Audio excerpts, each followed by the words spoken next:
Hello friends, आज हम लोग जो है देख लेते हैं जो है जुलाई 2019 सीटेट पेपर 1 का। और ये ईवीएस का जो है 30 क्वेश्चन लगेगा। तो पहला क्वेश्चन है, निम्नलिखित में से क्या पेट्रोलियम से प्राप्त नहीं किया जाता है। तो पेट्रोलियम से आपको पता है कि कोयला प्राप्त नहीं किया जा सकता है। बाकी डीजल, मोम, ग्रीस ये सब जो है क्या होता है, ये तीनों ही प्राप्त किया जा सकता है। फिर पूछ रहा है, त्यौहार के उस समूह को चुनिए जिन्हें पूर्णिमा में मनाया जाता है। मतलब आपको पूर्णिमा का त्यौहार चुनना है। तो आपको पता है पूर्णिमा का मतलब होता है जिस दिन पूर्ण चंद्रमा, पूरा गोल चंद्रमा दिखता है, उसे ही पूर्णिमा कहते हैं। तो ये जो है होली, रक्षाबंधन और गुरु नानक ऐसा जन्म दिवस होता है जो कि पूर्णिमा के दिन मनाया जाता है। तीसरा आ जाते हैं हम लोग, निम्नलिखित राज्यों के समूह में से किस एक समूह के समुद्र तट अरब सागर पर है। मतलब आपको ये बताना है कि किसका जो है समुद्र तट का जो है अरब सागर में किसका तट मिल रहा है। तो आपको पता है ये ऐसे होता है। तो यहाँ पे आपको ये गुजरात दिखता है, यहाँ महाराष्ट्र दिखता है, यहाँ आपको ये कर्नाटका दिखता है और ये आपको ऐसे करके केरल दिखता है। और आपको पता है कि ये अरब सागर होता है और ये अंडमान और निकोबार होता है। तो यहाँ पे आप देखिएगा कि गुजरात आपको दिख रहा है, महाराष्ट्र, कर्नाटका और केरल। चूँकि इसमें महाराष्ट्र का ही ऑप्शन है तो इसलिए आपको जो है इसका जो है आपको कर्नाटका, केरल और गुजरात, ये आपको इसका यहाँ पे पहला इसका ऑप्शन होगा। आगे हम लोग बढ़ते हैं। तो हमारे देश के मानचित्र में झारखंड की अवस्थिति आपको बतानी है। तो आप जो है मैप वाला काम जरूर देख लीजिएगा। तो आप देखिएगा कि झारखंड आपको जो है, अगर आप मैप में देखिएगा तो ये मैप अगर ऐसे करके आपको रहता है तो यहाँ पे आपको देखिएगा ये झारखंड है, ठीक है ना। और झारखंड के नीचे ही आप देखिएगा कि जो है यहाँ पे आपको जो है मिलेगा जो है उड़ीसा मिल जाएगा, ठीक है ना। इसके ऊपर आपको जो है यहाँ पे आपको जो है ये इस तरह से जाते हुए आपको मिलेगा जो है वेस्ट बंगाल दिखेगा। तो आपको जो है इसका आंसर हो जाएगा उड़ीसा के उत्तर में क्या है वो जो है, देखिए क्योंकि उड़ीसा के उत्तर में ही जो है आप, क्योंकि उत्तर प्रदेश का पश्चिम में तो है नहीं, उत्तर प्रदेश के पूर्व में है, पश्चिम बंगाल के पूर्व में नहीं है, ठीक है ना। पश्चिम बंगाल चूंकि यहाँ पे है तो पश्चिम बंगाल के पूर्व में हो गया ये, तो उड़ीसा की ये उत्तर में है। तो इसका जो है तीसरा आंसर हो जाएगा। आगे हम लोग बढ़ते हैं। तो आगे बढ़ेंगे तो इसका जो है 65 क्वेश्चन एक रीजनिंग टाइप से क्वेश्चन है, तो उसे आप देख लीजिए। तो इसमें बोल रहा है कि आप एक्स पर स्थित है और आपका विद्यालय वाई पर स्थित है, ठीक है ना। मान लीजिए आप कहीं पर इसको एक्स मान लीजिए और कहीं पर भी मान लीजिए। और उसका कह रहा है कि आपके घर से आपके विद्यालय पर कोई सड़क सीधी नहीं जाती है, अतः आप पहले ए पर जाते हैं जो एक्स के ठीक उत्तर में है। मतलब ये उत्तर की तरफ जाएंगे। आपको पता ही है कि कैसे होता है। तो ये होता है जो है उत्तर, ये नीचे वाला दक्षिण, ये पूर्व और ये पश्चिम का एरिया होता है। तो उत्तर जब बोला तो आप उत्तर ऐसे चल लीजिए ये तक, और ये आपको 30 मीटर का आपने दूरी तय किया। फिर आपको बोल रहा है कि आप जो है फिर आप बी पर जाते हैं जो ए के ठीक पश्चिम में है, ठीक है ना। फिर आप बी पर जाते हैं, फिर जो कितना किलोमीटर चल रहा है वो जो है चल रहा है 40 मीटर, किलोमीटर नहीं है मीटर है। फिर आप सी पर जाते हैं जो बी के ठीक उत्तर में है, फिर ये उत्तर में जाता है, ये भी कितना है, ये भी जो है 30 मीटर है। और फिर बोल रहा है कि फिर आप जो है वाई पर पहुँचते हैं जो कि ठीक पश्चिम पे। तो फिर ये पश्चिम है क्योंकि आप देखिए यहाँ पश्चिम में से जाता है, तो पश्चिम भी इसको क्या है 40 मीटर। तो यहाँ पे पूछ रहा है कि विद्यालय के सापेक्ष आपके घर की स्थिति क्या है। तो आप देखिएगा यहाँ से यहाँ तक का सफ़र तय किया गया है। ये वाई यहाँ पे अपने जो है क्या हुआ है, वो अपने विद्यालय पहुँच गया है। तो यहाँ पूछ रहा है कि विद्यालय के सापेक्ष आपके घर की दिशा। तो यहाँ आपसे पूछ रहा है कि आपके घर की दिशा बताइए कि घर का दिशा कौन सा है। तो ये अगर आप ऐसे इसको ऐसे कर देंगे, ठीक है ना, क्योंकि ये इसका घर है, ठीक है ना, और ये इसका वाई का जो है विद्यालय है, ठीक है ना। यहाँ पे ये इसका विद्यालय है। तो आपसे जो पूछ रहा है, आपसे ये स्थिति पूछ रहा है, ये बताइए कि ये वाली कौन सी स्थिति है। तो आप देखिएगा ये यहाँ पे आप देखिएगा, तो ये आप देखिए ये पूर्व पड़ता है, ठीक है ना, पूर्व पड़ता है। और जब ये पूर्व और यहाँ पे आपको ये दक्षिण है, ठीक है ना, तो इसका मतलब है कि दक्षिण पूर्व में पूरा का पूरा स्थिति ये पे है। तो इसका ठीक जो है इसका आंसर आपको कौन सा होगा, तो इसका आपको आंसर आ जाएगा जो है चौथा आंसर आएगा दक्षिण पूर्व, ठीक है ना। इसका जो है इस तरह से आपको ये रीजनिंग का क्वेश्चन बन जाएगा। उसके बाद से हम लोग 66 क्वेश्चन देख लेते हैं। कोई लड़का मडगांव से 30 जून और जो है 30 जून 2019 को किसी रेलगाड़ी में सवार हुआ। यह रेलगाड़ी 9 बज के कब से चली, कितने समय से चली, तो ये देख लीजिए। तो ये चली है जो आपको जो है 9 बज के 45 मिनट पे चली, ठीक है। और फिर पहुँच रहा है कि मडगांव, और अगले दिन कब पहुँची, 7 बज के 15 मिनट पे पहुँची। तो आप इसको आप 7 बज के 15 मिनट डिफरेंट हो जा रहा है 45 पे ही अगर आपको देखना है, तो इसको आप ये कर लीजिए कि 6 बज के 45 मिनट, तो आप डायरेक्ट घंटा निकाल पाएंगे। तो 6 बज के 45 मिनट तक कितना घंटा लग जाएगा उसको चलने में, उसको लग जाएगा 21 घंटा। और 21 घंटा ऐसे लग गया है। अब आपको बचा है मान लीजिए ये 6 बज के 45 मिनट, तो 45 में से जब आप 15 जोड़ेंगे तो ये 7 हो जाएगा, ठीक है ना। 15 मिनट दौड़ देंगे तो ये 7 हो जाएगा, 7 बज जाएगा। और फिर जब 15 मिनट और दौड़ देंगे तो ये 7:15 हो जाएगा, मतलब आधा घंटा। 30 और 30 कितना हुआ, 30 मिनट। 30 मिनट हो गया, तो इस तरह से 21:30 उसको 21 घंटा लगेगा और 30 मिनट मतलब 21.5 घंटा। तो 21.5 घंटा को आप और कैसे लिख सकते हैं, तो 21.2/1/2 आप ऐसे लिख सकते हैं। और आपको 21.1/2 को अगर आप सोल्यूशन करेंगे तो आप जो है आप देखेंगे इसका सोल्यूशन होता है 21 × 2 + 1, ठीक है ना। इस तरह से सोल्यूशन होता है। तो ये आ जाएगा जो है 2, 4 और +1, तो ये हो जाएगा 43, यानी कि 43/2 उसको घंटा लगा, ठीक है ना। घंटा कितना उसको लगा, तो ये घंटा उसको इतना लगा। अब उसका दूरी कितना है, अब आपको पूरा का पूरा घंटा पता चलेगा। घंटा यहाँ लिख लेते हैं क्योंकि ठीक है ना, अभी इसको हटाएंगे तो आपको देख लीजिएगा ये हट जाएगा पूरा। तो ये आपको जो है घंटा आप याद रखिएगा 43/2 उसको घंटा लगा। तो अब आपको यहाँ पे बोला है कि रेलगाड़ी की आप चाल बताइए और दूरी आपको दिया गया है ये जो है 1140 किलोमीटर। तो चाल आपको पता है, आपने अगर जो फिजिक्स पढ़ा होगा तो चाल बराबर होता है दूरी बट्टा समय, ठीक है ना। तो दूरी आपको पता चल गया, दूरी है आपको जो है 11,040 और समय आपको कितना दिया गया है, इसे हमने घंटा में बदल दिया है। तो ये हो गया 3/2। अब आप इसको क्या कीजिए, इसको पलट दीजिए। तो अगर आप इसको पलटेंगे तो आप जो है 43 × 2/1, ठीक है ना। अब अगर आप इसको जो है अगर आप इसको पूरा जो है कैलकुलेशन करिएगा तो ये आपको पूरा कैलकुलेशन में आपको जो है दिखाएगा 53.02, ठीक है ना। इस तरह से आप इसको जो है पूरा जब इसको कैलकुलेट जो है कि को काट पीट कर इतना करेंगे तो ये 53 जाएगा हो जाएगा। तो इसका मतलब इसका आंसर कौन सा आएगा, इसका आंसर आएगा 53 किलोमीटर प्रति घंटा। आगे बढ़ते, हमारे देश के एक जंगल में उस जंगल के लोगों को खेती के लिए ज़मीन ग्राम सभा द्वारा एक विशेष मात्रक यूनिट अथवा जो है इकाई में जिसे टिन कहते हैं आवंटित किया जाता है। टिन, तो यहाँ पूछ रहा है कि टिन जो है क्या होता है, आपको टिन बताना है क्या होता है। तो टिन आप जान लीजिएगा, ये जो है आपको एनसीईआरटी के बुक में आपको पूरा का पूरा फैक्ट दिया हुआ है। तो आप इसका मतलब होता है वह भूमि जिससे कोई किसान एक टिन बीज उत्पन्न कर सकता है। तो ये जो है, या फिर वह भूमि जिस पर कोई किसान एक टिन बीज बोता है, ठीक है ना। तो यहाँ पे जो है क्या होगा, इसका दूसरा आंसर होगा, क्योंकि इसका मतलब होता है कि जितना बीज एक टिन में आती है तो वही होता है एक टिन। एक टिन जितना वो बोता है, ठीक है ना, उत्पन्न करता नहीं है, ठीक है ना, वो बोता है, वही उसका जो है उसी को एक टिन कहा जाता है। ये आपके एनसीईआरटी के बुक में दिया हुआ है।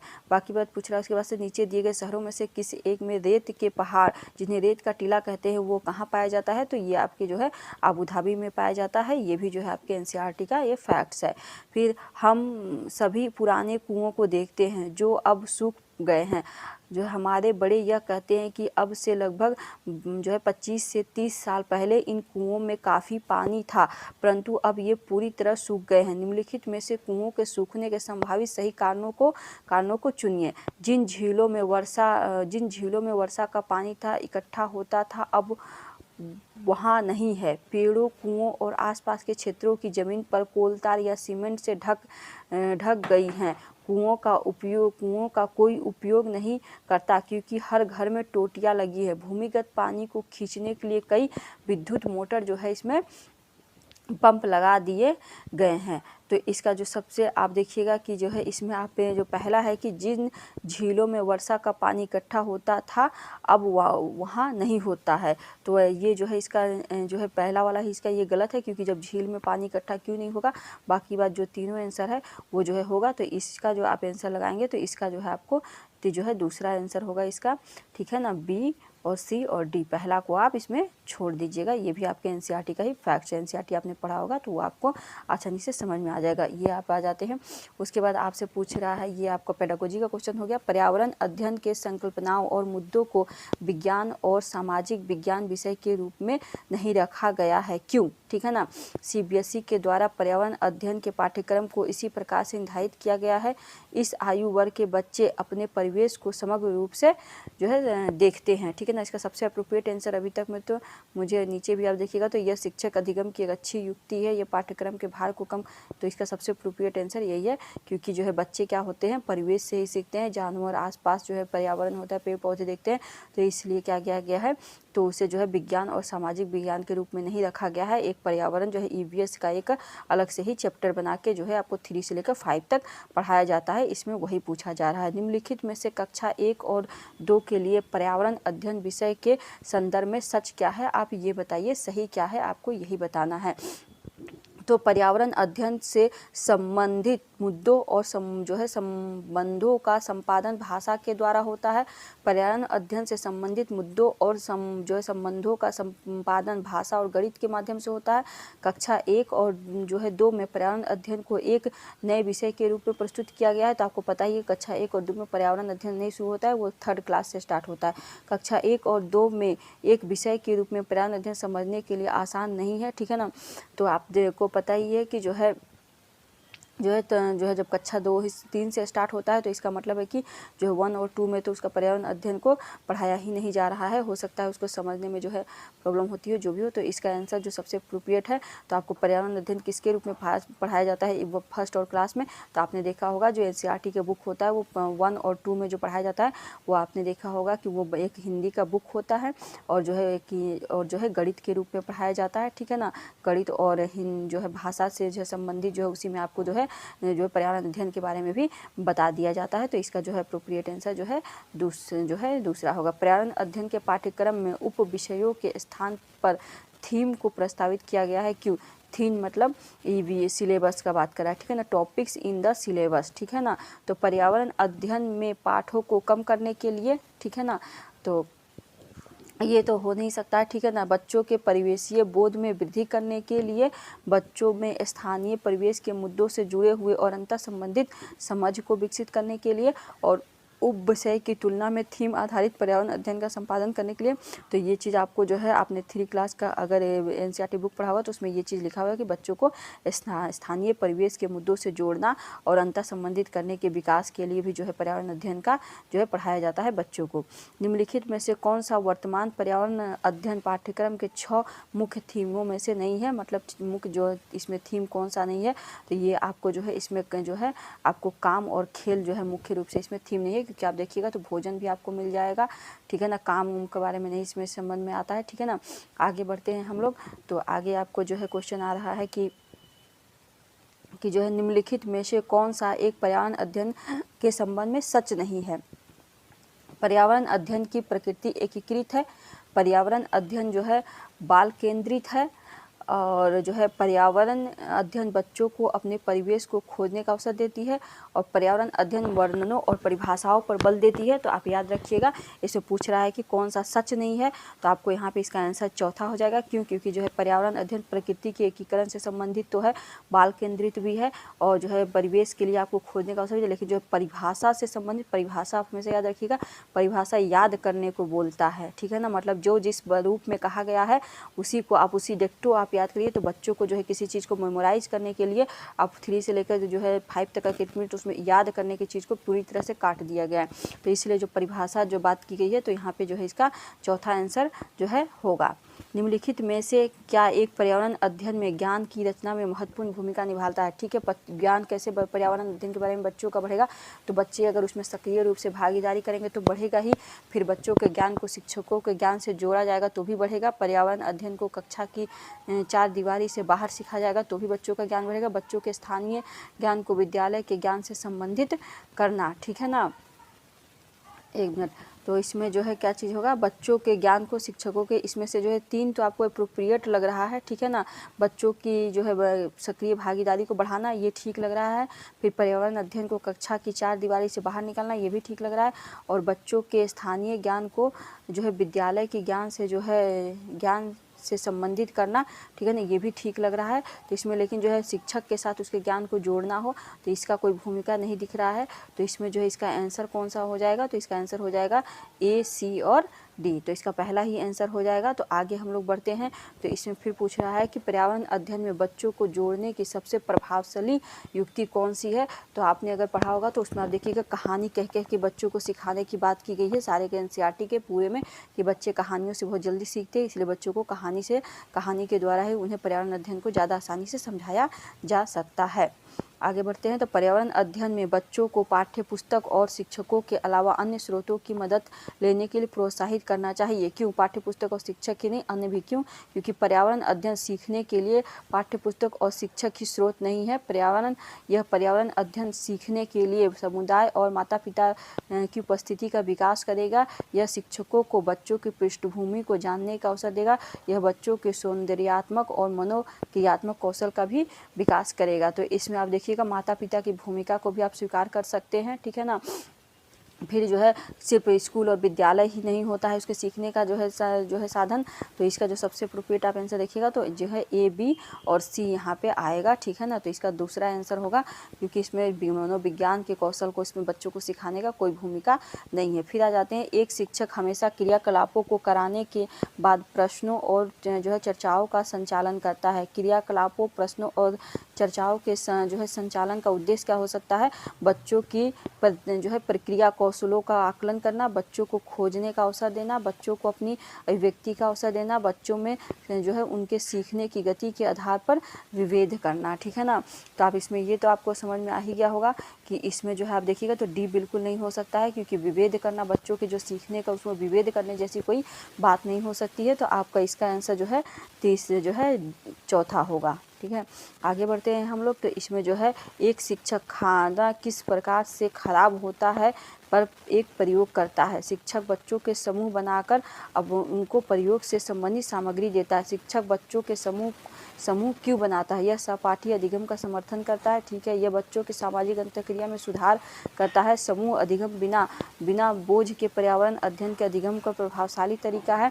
और कक्षा में अनुशासन को बनाए रखने के लिए जो है समूह में अधिगम का एक महत्वपूर्ण युक्ति है। तो आप एक चीज़ याद रखिएगा कि जो है आपको जो है इसमें पहली बात तो अनुशासन वाला बिल्कुल ही काट देना है।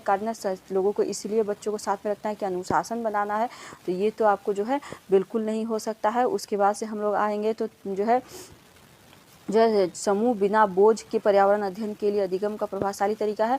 इसका ये भी आंसर नहीं होगा, जो है सी भी नहीं होगा। तो इसमें बचता कौन से है? तो इसमें बच रहा है आपको जो है ए और बी, इसका जो है आंसर होगा, ठीक है ना। इसका आंसर जो है कौन सा होगा? ए होगा। आगे बढ़ते हैं हम लोग। निम्नलिखित में से क्या पर्यावरण अध्ययन के आकलन के लिए संकेतक नहीं होना चाहिए, ठीक है ना। मतलब क्या चीज़ नहीं होना चाहिए? तो आप ये याद रखिएगा कि जितना में भी आप पर्यावरण जो भी आप पढ़े होंगे जो है इसमें रिमेंबर को, ठीक है ना, उसमें पूरा का पूरा नकारा गया है। तो याद करना जो है पर्यावरण अध्ययन का बिल्कुल भी चीज़ नहीं हो सकता है। पर्यावरण का संकेत बिल्कुल भी नहीं हो सकता है। पर्यावरण अध्ययन में शिक्षकों के द्वारा बच्चों को स्वयं करने का आकलन के लिए अवसर देना चाहिए। स्व आकलन, ठीक है ना। जो है स्व आकलन क्या है? तो स्व आकलन जो है सीखने के समान आकलन है, ठीक है ना। स्व आकलन और जो है सीखने के समान ही वो भी एक असेसमेंट है। मतलब जिस प्रकार से स्व आकलन है उसी तरह से सीखने में जो है समान का भी आकलन करना जो है सेम ही चीज़ है। रेटिंग स्केल में कौन सी तकनीक का प्रयोग किया जाता है? तो रेटिंग स्केल में जो है रेटिंग स्कीम में लिखित प्रश्न, अवलोकन, ठीक है ना। तो आपको पता है कि अवलोकन का जो है इसमें यूज किया जाता है, सेकंड किया जाता है। इसका आंसर सेकंड होगा। निम्नलिखित में कौन सा पर्यावरण अध्ययन का उद्देश्य नहीं होता है, ठीक है ना। यहाँ बोला नहीं होता है, ठीक है ना, याद रखिएगा, नोट लिखा हुआ है। बच्चों की जिज्ञासा और सृजनात्मकता का पोषण करना, परिवेशीय मुद्दों पर जागरूकता का विकास करना, बच्चों को स्वयं अपने हाथ से कार्य करने और खोजने की क्रियाकलाप से जोड़ना, बच्चों को पाठ्य पुस्तक की, मैंने अभी बोला परिभाषा जैसी चीज़ जब आ जाए तो उसको आपको कट कर देना है। तो इसका जो है आंसर जो चौथा का आंसर होगा ये जो है उसका चौथा ही होगा, क्योंकि परिभाषा जो है कभी भी प्रदान करने के लिए पर्यावरण अध्ययन के लिए नहीं होता है। आगे हम लोग बढ़ते हैं। तो इसमें जो है पर्यावरण अध्ययन के चित्र पढ़ना एक महत्वपूर्ण क्रियाकलाप है। निम्नलिखित में कौन सा संकेतक या संकेतकों का बच्चों में आकलन चित्र पढ़ने के द्वारा हो सकता है, ठीक है ना। तो इसमें जो है अवलोकन, ठीक है ना, और अभिलेखन, ठीक है, ऑब्जर्व करना और किसी चीज़ को रिकॉर्ड करना, ठीक है ना। अभिव्यक्ति भी होगा, विश्लेषण भी होगा, लेकिन जो है यहाँ पे उसका प्रयोग करना, ठीक है ना, वो नहीं हो सकता है, ठीक है ना। एक्सपेरिमेंट करना, ठीक है ना, एक्सपेरिमेंट करना जो है उसका नहीं हो सकता है। आपको प्रयोग नहीं समझ में आ रहा हो तो इंग्लिश में देख लीजिएगा। एक्सपेरिमेंट करना जो है, कभी भी चित्र बनाने में एक्सपेरिमेंट का कोई भी महत्व नहीं होता है, तो इसका आंसर जो है आपको दूसरा हो जाएगा। आगे बढ़ते हैं हम लोग। तो किसी पर्वतीय क्षेत्र में प्रेक्षण करने पर यह पाया गया है कि लोगों ने अपने घर पत्थर, मिट्टी, लकड़ी और चूने से बनाए हैं। यह घर 2 मंजिल है। नीचे की मंजिल पर जानवरों को रखते हैं तथा ज़रूरत का सामान भी इकट्ठा करके रखते हैं। वह स्वयं पहली मंजिल पर रहते हैं। सभी घरों की छतें समतल है तथा उन्हें पेड़ों के मोटे तनों से बनाया गया है। यह पर्वतीय क्षेत्र निम्न में से जो है किस भाग का है, ये पूछ रहा है कि ये आपको एक स्टेटमेंट दिया गया है, ये आपके एनसीईआरटी से क्वेश्चन पूछा गया है। तो ये जम्मू कश्मीर का एक ऐसा जगह है, जम्मू कश्मीर में जो है लोग क्या करते हैं, नीचे का स्थान खाली छोड़ देते हैं, वहाँ पे अपने जानवर को रखते हैं। तो ये आपको जो है इसका चौथा आंसर हो जाएगा। आगे हम लोग आते हैं झूम की खेती। झूम की खेती में अपनाई जाने वाली पद्धति के जो है विषय में आप बताइए, झूम की खेती संबंधित। तो एक फसल प्राप्त करने के बाद ज़मीन को कुछ साल तक ऐसे ही छोड़ देते हैं, ये तो बात सही है।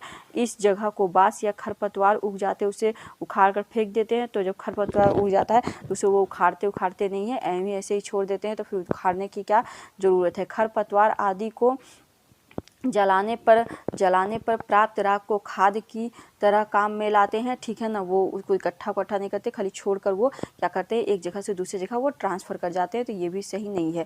इस पर ज़मीन में खेती की बारी आती है तो बीज छिड़कने से पहले इसे गहरा जो है जोता जाता है। इसे जोता नहीं जाता है, डायरेक्ट बीज को ऐसे ये लोग क्या करते हैं, छिड़क देते हैं और जो है वो क्या होता है, वहाँ पे हो जाता है। तो इसका जो है पहला आंसर इसका सही होगा, ठीक है ना। सिर्फ एक ही होगा इसका जो है। नारियल डली हुई किसी भी करी के साथ उबला हुआ टेपियोका निम्नलिखित में से किस क्षेत्र के लिए प्रिय भोजन है, तो ये केरल के लिए है। आगे बढ़ते हैं हम लोग। आमतौर पर यह माना जाता है कि रात में जागने वाले जानवर हर चीज़ को जिस रंग में देखते हैं वो क्या है, वो है काला और सफ़ेद, ठीक है ना। जो रात में जागते हैं वो सिर्फ काला और सफ़ेद रंग को देख पाते हैं। ये आपको कक्षा 4 जो है 5 में ये आपको मिल जाएगा। केचुए को किसानों का मित्र कहा जाता है, इसके लिए निम्नलिखित में से सही कारण बताइए, कौन सा क्यों कहा जाता है। तो केचुए मृत पत्तियों और पौधों को खाते हैं तथा उनके मल से ज़मीन उपजाऊ होता है, ठीक है। केचुए खरपतवार खाते हैं जिससे मुख्य फसल की रक्षा होती है। केचुए ज़मीन में छेद बनाते हैं जिससे जो है ज़मीन क्या हो जाती है, पोली हो जाती है। और फिर केचुए द्वारा बनाए गए छेदों से ज़मीन को आसानी से हवा और पानी मिल जाती है। इसका जो है, और इसमें अब पूछ रहा है कि इसमें बताइए कौन कौन सा सही होगा। तो आपको जो है पहला क्या बताएगा, केचुए मृत पत्तियों और पौधों को खाते हैं तथा इसके मल से ज़मीन उपजाऊ हो जाती है, ठीक है ना। तो आप याद रखिएगा कि केचुए जो है मृत पत्तियाँ और पौधे नहीं खाते, मिट्टी ही खाते वो, और मिट्टी ही खा के जो है उनका जो है सारा काम चलता है। बाकी बात जो है इसमें जो भी दिया गया है वो तीनों जो है क्या है, वो तीनों बाकी बात सही है, क्योंकि पौधे जो है पौधे पत्तियों को नहीं खाते, वो मिट्टी में को ही खाते हैं और मिट्टी से ही उनका सारा काम चलता है। तो यहाँ पे C, D और A इसका आंसर हो जाएगा। उसके बाद हम लोग आते हैं, लास्ट क्वेश्चन है। आदिवासी हजारों साल पहले से कांसे की चीज़ें बनाते आए हैं, आज भी हमारे घरों में कांसे का उपयोग होता है। कांसे के विषय में निम्नलिखित में से सही कथन चुनिए। ये एल्युमिनियम और तांबा से कॉपर भाती होता है, एल्युमिनियम नहीं बनता है। मेनली कांसा जो है किससे बनता है, कांसा तांबा और जो है कांसा जो है तांबा और को जो है टीन के मिश्रण से जो है कांसा बनता है। आपने मिस्र घाटी की सभ्यता अगर पढ़ा होगा तो उसमें भी आपको मिल जाएगा कि कांसा जो है तांबा और टीन के मिश्रण से बनता है। तो इस प्रकार से ये पूरे 3 क्वेश्चन खत्म होते हैं। अगर आपको ये वीडियो अच्छी लगती है तो इसे सब्सक्राइब कर लीजिएगा और बेल आइकन प्रेस कर दीजिएगा। Bye bye.